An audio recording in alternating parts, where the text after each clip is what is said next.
The day started with a good traditional Costa Rican breakfast. On a fully belly, I headed out toward Turrialba. The road kept getting greener, with more curves and mountain views all around.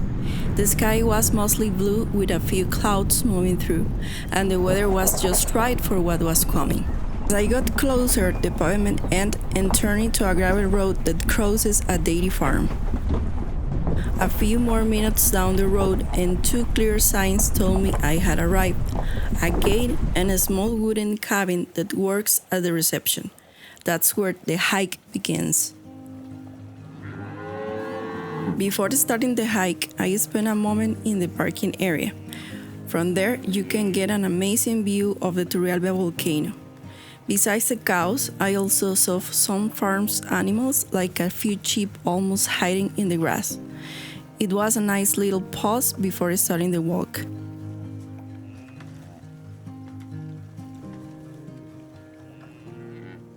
The trail begins behind the reception, surrounded by bamboo, with views of the tree-covered canyon and distant mountains. A bit further in, deeper into the forest, I came across some spider webs and a few caterpillars feeding off the leaves. The path is surrounded by vegetation and steadily goes downhill.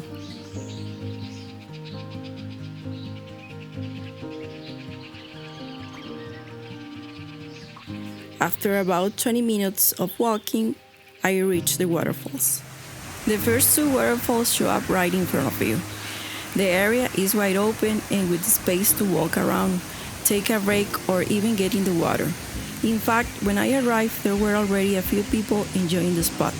A little further ahead is the third waterfall, the one with the strongest flow. Standing in front of that drop really hits you. Being there, you feel everything: the force of the water, the wind coming off the fall. It's a little bit intimidating, but at the same time, it's relaxing. One of the things I like most about this place is that it's completely surrounded by nature. The river flows down through big rocks and tall trees, and the landscape gets denser and more close in, like the forest is wrapping around you.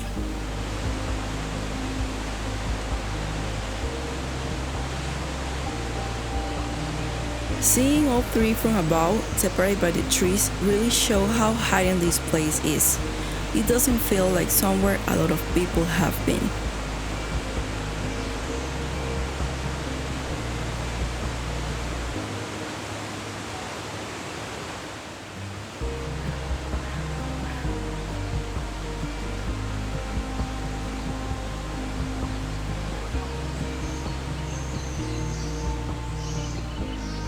When I got to the first two waterfalls, I decided to take a moment to look at them. The walls were covered in moss and long roots hung down from the vegetation like part of the trail. To get to the biggest waterfall, you have to walk over huge rocks through the forest and cross the river. Then I went back to the first waterfalls and got into the water. It was freezing. It took me a while to get in, and even once I was in, I kept feeling the cold. And still, I swam all around, getting really close to them.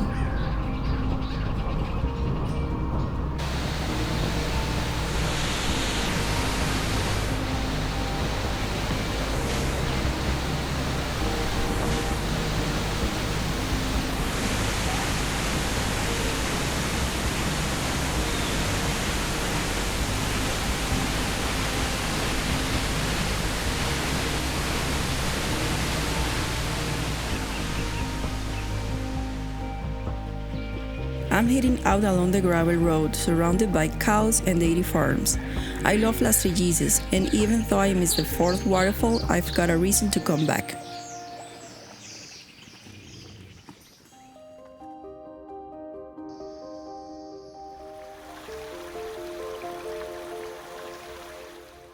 Visiting Guayabo National Monument doesn't feel like entering a regular park.